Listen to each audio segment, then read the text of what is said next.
Hey everyone, this is episode 65 of the Real Estate Investing Podcast, and in this episode we will discuss rental properties versus land investing. Before we get into that, let's go over a question from one of the members in our Land Investing Online community. Question is, I now have a lot of extra money and profit from land investing. How do I start to look for a commercial property to get the depreciation benefits to offset some of the income I have from land investing? Nice, that's exciting. Congrats on making some money in land, and that's a great spot to go just in the real estate realm, is to try to offset some of that income with some depreciation. One thing you want to make sure first off, Dan, is make sure that you qualify as a full-time real estate investor, or full-time real estate professional is what it's called. So make sure you look at the IRS's requirements for that so you can qualify for bonus depreciation. Even if not, you can get some depreciation benefits of that. But what was the question, Dan, as far as looking for commercial? Yeah, how do they start the process? I guess commercial, the first question I would ask, are you talking commercial, or are you talking just 4 units and up commercial? Because both technically for loan sakes are considered commercial. Yeah, that's a good point. You want to narrow down on what you are actually looking for. There are types of properties that get more depreciation, like mobile home parks is one that gets a ton of depreciation. Commercial buildings with a lot of parking spaces. So you want to talk to your CPA. I think if you're doing well, talk to your CPA, see what they suggest. But you want to narrow down on one type of commercial building, whether, like Daniel said, it's 5 units, 6 units, 10 units of an apartment complex, or do you want to go into triple net investing or something like that, where you have a bunch of business fronts or something like that. So you want to narrow down on what avenue you want to go towards the commercial side. Yeah, exactly. And I would say once you figure that out, what you want to do, maybe you want to own, Ron and I own a salon up in Ohio. Maybe you want to own a salon, or maybe you just want to own, a retail front like a salon or something. Then you got to put your feelers out. And I would start by personally, I don't know where you guys live. We have an audience all over the world, so depends where you live, but you have to get to a market that is easy to do real estate investing, like the Midwest, a lot of areas in the South. If you're in New York City, it's going to be hard. You can go upstate. There's still a lot of tax and regulation things in New York, but you can go, outside the cities and everything and get more affordable properties. California can be difficult. It's all about getting I like to get properties in cheaper areas generally. Not the cheapest areas, not the most expensive, somewhere in between. So if you're in those cities, we have a ton of people in New York and San Francisco and Los Angeles in this group. That's going to be harder to do. I would go to more, the Atlantas of the world, the Columbus, Ohio's of the world, the Memphis, Tennessee's of the world, things like that. I would probably start in. You can do it wherever you live. Definitely, people do, but it can make it hard in those markets. And then the thing is, if you are in a market where you want to do it in, you can build the relationships. Ron and I had a recent podcast on relationships and how important they are to business. You have to build relationships with real estate agents, investors, because then once you start to build those, they will bring you deals. At first, you're going to be looking more on the MLS and continue to do that. Get access, get with a couple good commercial brokers, get access to the MLS. And if you have this kind of cash flow and this type of money, Ron, you can afford to buy, maybe you can get 90, 95, even 100% of market value in good markets is still, you're going to, with the depreciation benefits and the income, you're going to still do well. So I would just get access to the MLS and start looking, start educating yourself, start kind of drawing up cash flow reports and what your income statement will look like with that property, just really diving in and getting your feet wet, Ron. Yeah, no, I think that's a really good point. It's exciting that you're looking towards getting those commercial properties. Like, that's a really big step. Like, you made some money. Now what do you need to do with that money? Let's get some passive income. Let's get rid of some of our taxable income as well. And that's how you build that long-term wealth through real estate, Dan. Exactly. Well, let's get into the show. Rental properties versus land investing. And before I dig into this, as you guys just heard from that question, we do both. We are real estate professionals. We do rental properties, commercial properties, and we obviously do a ton of land and land flipping. So we do both, and we see the advantages to both, and there's disadvantages to both as well, and that's kind of what we're going to cover. But the main difference that I'm just going to throw this off easy or right off the bat, Ron. The main difference I see is the cash flow. Land is very, very cash flow heavy, and we'll talk about the pros and cons of both. Land is very cash flow heavy, and rental properties is not as cash flow heavy, especially up front. Rental properties are mainly for a long-term wealth building solution, Ron, for most people. Not saying you can't do it full time, just takes more time, more knowledge, more experience, and it's a lot more heavy up front with the capital, which we'll get into later. Yeah, so the way we do it, just to give you guys background, so we're flipping land. We're not holding land for appreciation or anything like that with how we currently do things. So we're flipping land, and with rental properties, you're buying and you're holding long term. Like maybe you buy something for $500,000 right now. 30 years from now, that's probably going to be worth $2 or $3 million. So you're going to have $2.5 million of appreciation.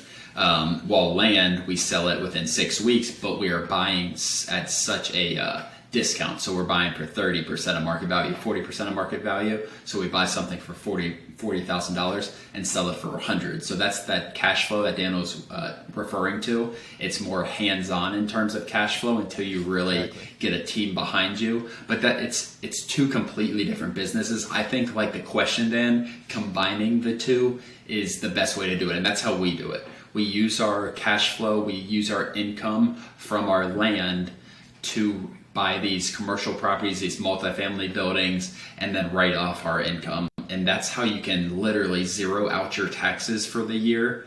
And you also have these long-term wealth building strategies, and you're more diversified, Dan, because the rental market is constantly increasing. And I think diversifying like that is extremely smart to do. So I don't really, the way I'm looking at it, I don't really see it one or the other. I really think combining the two together is the solution. And some people are going to ask, this is our first episode that we're doing as actually the Real Estate Investor Podcast and the Real Estate Investing Podcast. And the reason we're doing that, we are still very heavy focused on land, but we want to spread land investing to the world. It is not well known enough as it should be, the amount of cash flow and how quick you can get this up and running and profitable. Ron and I started in rental properties, and we looked at wholesaling, we looked at flipping houses, we saw how competitive those were. Land investing is by far the simplest and least competitive and the most profitable that we've seen, and I say that all the time. But there are pros and cons to both. They work hand in hand. Our mission is to provide freedom to you guys, and we're doing that through land investing. But also, as you start to become a land investing professional, you're going to have excess money. You're not going to be able to pump all that money back into land. You're going to have to take some of that money, put it into real estate, get to the appreciation benefits, do all that. So they work very hand in hand. That's why we rebranded it. We are still very focused on land investing. We have a very big growing company for land investing, but we also do rentals. So we want to help provide our members in the world land investing and also rental properties and real estate investing as well. And neither of these guys, I'm going to throw it right out there. If you guys are looking for passive income, go get a syndication, because neither of these are passive. Might as well give someone else the money to kind of work with and run with and get lower profits. Obviously, rental properties are more passive than land investing. Land investing, like Ron said, we are buying and we're putting it up for sale and we're selling the properties. And we're doing that over and over and over again. 100 a month is our goal next year. So we're doing that a lot. We have a team. We have teams. We use title companies. We have a whole process built out that we teach in our course.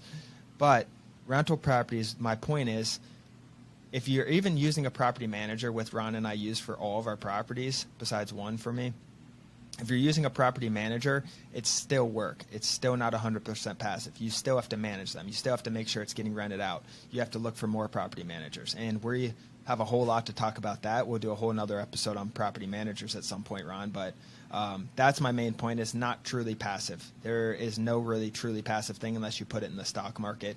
Even that you have to keep an eye on, But yeah. Rental properties are still work. So I just want to throw that out there, Ron, before we get into the pros and cons of each. Yeah, so kind of comparing the two, Dan, I just might get into the pros and cons. So let's say at the end of the year you have a bunch of income or something like that, and you have $1 million piece of land that you think is worth $1.4 million, and you can buy it for $1 million. You buy that on December 30th. that is that is not an expense. So you buy that on December 30th, $1 million property, you cannot write off any of that on your income. That is not an expense. That's not how the IRS looks at it. If you buy $1 million rental property at the end of the year, you're going to put $200,000 down. You're probably going to be able to write off $200,000 of your income if it's the right type of property. So that is the difference of these two, and that's how you got to combine them. But that's a huge pro to rental properties, and not a huge con, but that's just the business model of it.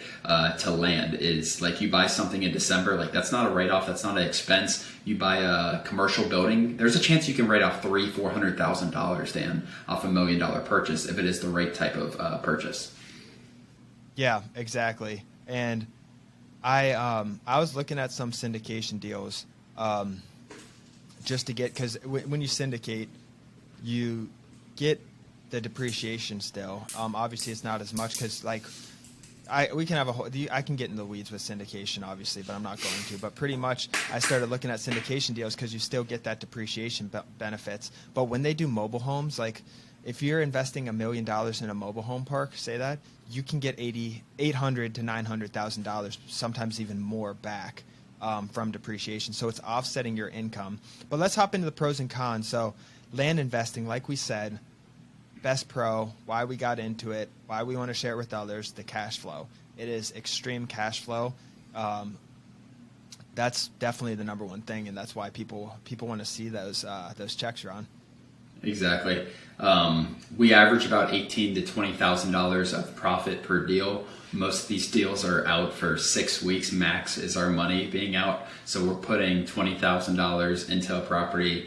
We are selling as is and getting 38 to 45,000. That's a very normal deal for us. And we do, like Daniel said, our goal is 100 deals a month next year, 1,000 to 1,200 deals in the entire year. So that is, it can bring you so much money. With making that much money comes a ton in taxes. And that's something you need to plan for. Whether you're going to pay the taxes, you're going to look for a write-off. That's something you really need to plan for when you're buying and selling land at this volume, because you're going to make a ton of profit. We've had deals where we make $100,000 on a single deal. If that's profit, that's income. If that comes on your income, that's $20,000, $30,000 of taxes just for that one deal. Yeah, for you as a family. For me, it's more like $50,000 at this rate. Exactly. But that's why you need to buy more buildings. I was talking to a guy in my office space today, and he lends a bunch of money for commercial investors, and we were talking a little bit, and he was talking about different ways to capture. I mean, Ron, he was talking about he has a nonprofit, I guess. He was talking about that nonprofit. He's paying himself a salary. He donates all his profit to that nonprofit and then pays himself a salary, and then gets all the tax advantages of being nonprofit. And he was telling me about some loopholes there that I've never heard of, but there's a lot of different ways to try to get around the system, I'd say. But like I said, so number one, great cash flow. Number two, actually this probably is just as important as the cash flow, maybe even more important, low upfront cost. So low risk, high cash flow. Low risk, high potential, which you do not see a lot in business models. Usually it's one or the other. You go buy a $10 million place, you're going to get good cash flow, good appreciation on it, right? High risk, high money, high cash flow. And then you can go buy $80,000 little single family home and get $1,200. Low risk because it's lower money, lower cash flow, lower profits. You know what I mean? But in this industry, it's a little bit different, Ron, which is why it's so incredible. Yep. And and we have people who come in with $5,000 and they leave 12 months, not leave, but they have $500,000 12 months later. It's very realistic numbers in land. That's why I think a lot of people that come in and join us and they do extremely well. Their mindset is just buying and selling as much land as possible. They don't really think about those other real estate aspects going into it. And then after a year of making that money, we got to talk about those other avenues. But the amount of money you can make with little upfront costs and getting some good partners and deal funders, which is what we call them, you can make so much. As a land investor, your biggest job is finding under market value land. If you can do that at scale, it's an infinite amount of money you can make in this business. Exactly, and we usually say $3,000 to $7,000 up front. It's kind of what you need to get your feet up, off and running. And then I think one that we don't talk about, but this is a pro, definitely, but it's a pro for both sides. It's a sustainable long-term business. I mean, you can adjust, you can get into different niches. It's sustainable. We're providing a lot of value to both sides, and I think that's very important to mention. We are giving people cash, quick close for people who need that money for whatever reason. And then we're going and we're finding a buyer on the end who this property would have never been there if it wasn't for us. So I want to throw that out there as well. It's extremely sustainable, and it's a long-term business. We're in it for the long run. Yep. And beyond that, Dan, how we do business right now, things are going to change. And we constantly talk about like adapting to the market, adapting to the way society is going in terms of doing this. And that's the thing. That's all you got to do in this business is find out how it's being done, learn, keep networking, try different ways maybe eventually once you get some deals under your belt, and then adjust based on that. But long term, like people are always going to be buying things under market value and reselling them. It's just how we're going to do that as time goes on. Yeah, exactly. And then the last thing I wanted to mention for the pro, and I'm sure there's a lot of different pros. Join our Discord if you guys aren't familiar with it.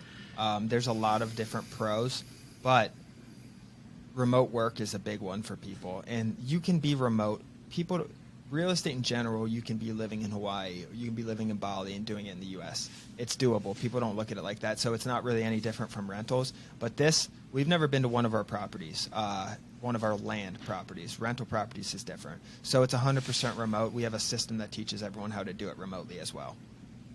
Yeah, I mean, that's a huge benefit for me, like not having to go down to wherever it is. If we're going to the West Coast, I'm not flying out to the West Coast to look at our land. I'm not flying down to Florida to go look at our land, or you're not driving in Florida to go look at land. Like we have boots on the ground. We use drone people, that kind of stuff. But as far as going to our land, we've never done that. And that is not like something we're just saying. We have never been to any piece of land. We've bought and sold over 200 pieces of land in the last year without losing money on a single deal. Exactly. Yeah, we mitigate the risk through things we teach in the program, drone shots, local realtors, things like that. Let's get into some cons now, Ron. Going over the pros real quick, the cash flow, low upfront cost, sustainability, remote work. Those were kind of the ones that came to my mind. Dan, let's go over some of the cons. I think cash flow is almost like profit potential, because I think people might look at cash flow as, I don't want to say like we're not getting cash flow from each piece of land every month. It's the potential profit is what we're kind of saying. But go on, Dan. Exactly, the profit. I mean, guys, if you're serious about this, you can hit, like Ron said, $50,000 of profit a month, relatively easy. 100,000. I mean, it's crazy if you guys are all in. I'm excited to see all of our newer coaching members, Ron. We got a ton recently. I'm excited to see all of them hit their goals and strides in the next several months to come, because they're all doing I'm just so excited, because these numbers, they'll come to us and say, I want to make $500,000 in the next 12 months. I say, let's get right to it. We got to start now. Very doable and realistic goal. Let's hop on it. Yeah. So that's what I'm excited for. The cons, I think, Ron, so obviously a rental business, you have a long-term investment. Get you through the ups and the downs if you have a good rental property, right? Get you through the recessions and the high times. And the con in land would be you're not holding on to land. You're not holding on to an asset. The asset is your company that you're building that we're eventually sell, right? We're building this land business to 50, 100, 1,000 employees that we'll eventually liquidate. But I'm talking asset, Ron, in terms of the actual structures. We're not holding land. There are some people who hold the land, lease it out. There's some different models like that, but we're not holding land, Ron. This is we're buying and selling, or buying and making improvements on it, different things like that. Yeah, so like I said at the beginning, we're not getting appreciation benefits. Like maybe something appreciates a couple % over the 2 months that we hold it, but we're not getting any real long-term appreciation benefits. We're not getting any cash flow as far as like monthly cash flow on this. So that's definitely something. It's constantly working capital. Without the way we do it, without sending mail, you're probably not going to get deals like we do and the volume we do. And it's working capital. Like you need to be consistent with the business to get the consistent results from the business. Yeah, absolutely. And then the That was the other thing like that I was going to mention, Ron. So there's no assets, and it's much, much more hands-on. We have employees. We are managing people. It's more hands-on than a rental property, right? So that's the other thing I wanted to mention. It's a full-blown business model. Yeah, without a doubt. Like it's a business. It's not like rental properties is a business, and too many people look at rental properties and like really having a rental property business like it's not a business. Like it's, I don't know, just an asset. It's not just an asset. It's an actual business that you're running. You got to deal with people. But in terms of the volume of it, I think it's like we have a salesperson, we have a project manager, we have a transaction coordinator, we have VAs, and we have multiple of each of these positions. So it's like Daniel said, it's managing. You got to eventually hire a manager to manage these other people, and it's a real business. It's scalable, but like you said, it's more hands-on than what I would view a rental property business as. Yeah, agreed. Well, let's hop into rental properties then, Ron. Like you just said, I'm not going to dive too much into that. Less upfront or less work, more passive, still not 100% passive, and less upfront work. I think like you can go out and buy a $200,000 property, give the bank $40,000 for your down payment or $50,000 for your down payment, and have that. And it might already be 100% lease. You don't need to do much. Turnkey, ready to go. It's a lot less upfront work rather than if you're land investing, you're buying our course, you're going through the course, you're sending out your mail, you're waiting on the results, you're getting the calls in, you're actually sending the property to title. You're doing all that work before you even acquire property. Then you acquire property and have to do the same thing to sell it. Right, Ron? Exactly, 100%. Yeah, like it's less upfront work without a doubt. Like you need to find the deals. Like it's still like important finding deals. Obviously, you have the MLS that you might use, that you probably will use if you're buying a rental property. Ideally, you're going to get better deals off the MLS. It's just a fact. If you have another avenue of acquiring rental properties, you're going to get immediate appreciation, not immediate appreciation, but you're going to have more money to make in it because you're going to get it under market value. Yeah, exactly. Less upfront work in my mind, Dan. Immediate equity. You're thinking immediate equity. Equity is the word that I couldn't get. Yep. Yeah, so that's a good point. You can buy into immediate equity, even on the MLS. And someone asked last night on our YouTube, I saw a comment, I was scrolling through all of our comments. They said, can I buy on the land on the MLS and use your guys' model? And I said, no, we're buying at 40%, like Ron said, of market value, or 30% or 45%, whatever that number is, of market value. You're not going to generally be able to get that on the MLS. If a commercial property is listed for $1 million, go all day, send out $400,000 offers. It's going to be rare, very, maybe even not impossible, but it's going to be hard to acquire that. And that's what we're doing. And we're getting off-market deals. That's how you get off-market deals. We're actually sending out land with offer letters on them, acquiring at that price. So that's the main reason. I am not against the MLS for buying properties, rentals, things like that, especially when you own a full-blown land investing business and you're trying to look on the side. Your business is to buy and sell land. You have all this excess capital. Get with realtors, get with investors, buy properties on the market if you need to. It's still going to be a good long-term investment in real estate, guys. You can buy properties on the MLS all day and make money. You just need to make sure it's the right deal. And everyone thinks they have to get the best deal, the lowest deal. You want it to be a very good deal, but you can find those on the MLS, especially as this market's taking a turn. I posted something on Instagram. I sent it to you, Ron, yesterday. The amount of price drops in Pinellas County, Florida, which is St. Petersburg, the Tampa area, the amount of price drops just raised to 14%. So 14% of the properties are dropping price. That means people are getting desperate to sell. Trend 3 to 6 months later from now, that's only trending up. That's a 4-year high, by the way, that 14%. It's a 4-year high, just something to account. You can go on the MLS right now. I guarantee you I can find multiple properties for 80% of what they're worth. Guarantee it. Exactly. And there's a variety of things going into causing that. Interest rates going up. Like people just can't afford, like the cash flow is not going to be there when interest rates are double what they were a year ago. But yeah, I think that's really interesting. You're going to, as the market drops, you can get better deals on the MLS, but you're going to even be able to get better deals off market if you're reaching out to these people, because some of these people are going to need money quickly, and it's harder for these realtors to sell the on-market properties. Not even a year ago, Dan, 3-6 months ago, you just post something on the market, and automatically sell. So now 14% of those properties are dropping price, which means they're not getting any real interest at that price, or the realtor doesn't think that it's going to sell at that price. So it's a great time to be in the market if you have the cash. Great time to be in the market to buy a big commercial building, and the value is going to eventually go up to what it was 6 months ago if it has dropped, and eventually you'll be able to refinance out of that higher interest rate. But I'm excited. I really am excited for the next 12 months, Dan, in terms of what I think we can acquire in commercial buildings, multifamily, whatever it is. Yeah, and I was looking, still like year over year growth in Pinellas County. It's the average price is up 20, I think it was 20 or 22% average sale. So it's still like ridiculously more expensive than it was a year ago. But a year from now, what's that going to look like? You got to look forward the next 12, 24 months. But I guess so the pros we said of rental properties, less upfront work, more passive. Some of the cons, heavy upfront costs for the most part. There are ways to get money. We understand that.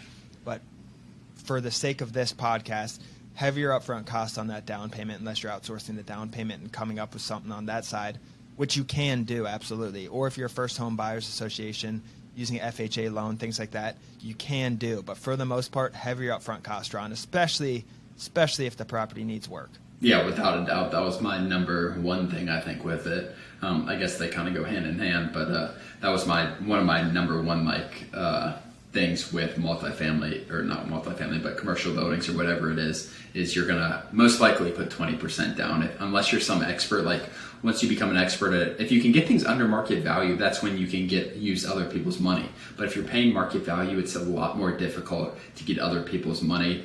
Yeah, for sure. I think that's huge, man. Yeah, and then that being said, it is lower cash flow than land investing, I'm saying. The cash flow, you can still get decent cash flow, but there are multiple things you look at for your rental property. You don't just look at how much money am I going to make every month, because that's not going to be that much. Yeah, you might make $1,000. You might, if you have a big commercial, you can make multiple thousands and pay an income off of that even.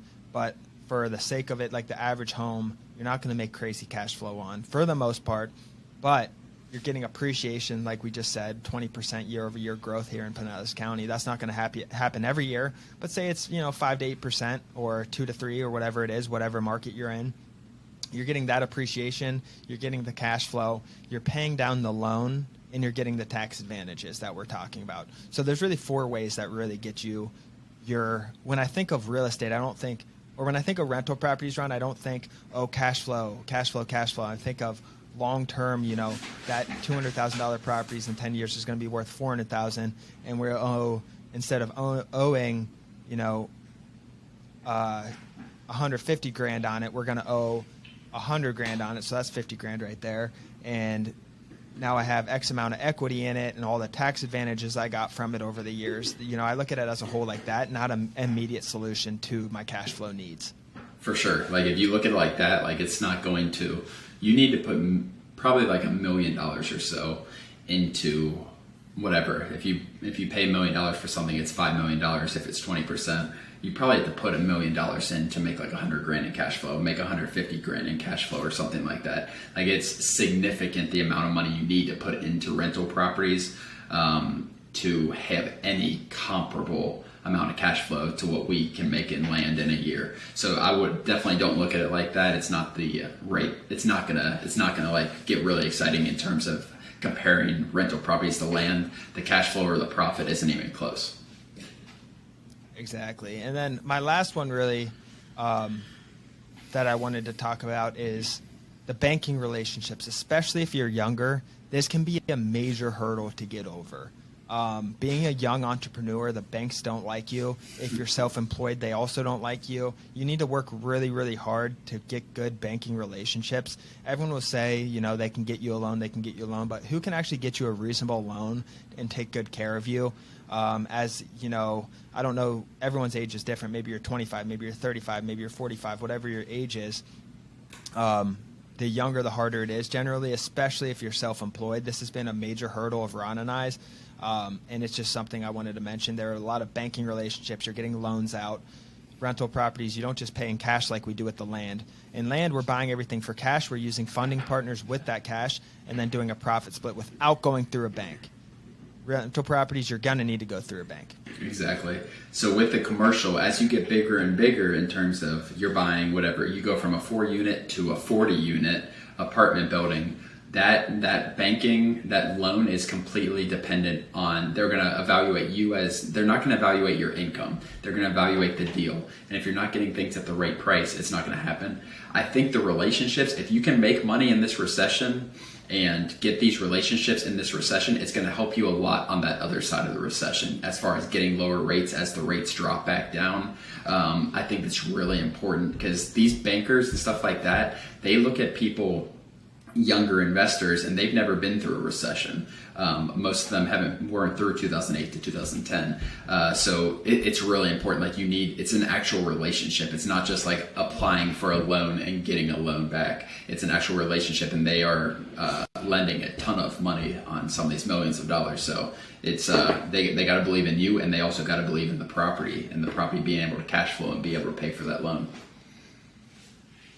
Yeah, absolutely. All right, well, let's wrap it up. I think we had a lot of value there. This was our first, the real estate investing podcast that we launched. We just changed the name from the Land Investing Online podcast to the Real Estate Investing Podcast because we want to talk more about these other ways to make money out here. Still highly land focused, like I said, but we want to provide some other value to you guys. As always, guys, thank you for joining. To get started and to unlock your guys' potential freedom, visit landinvestingonline.com, guys. We have a free Discord where Ron and I and tons of other investors are involved. Please like and subscribe our YouTube channel, Apple Podcast, and Spotify. Whatever you guys are listening on, it means a lot, and it drives this business forward, and it keeps us moving.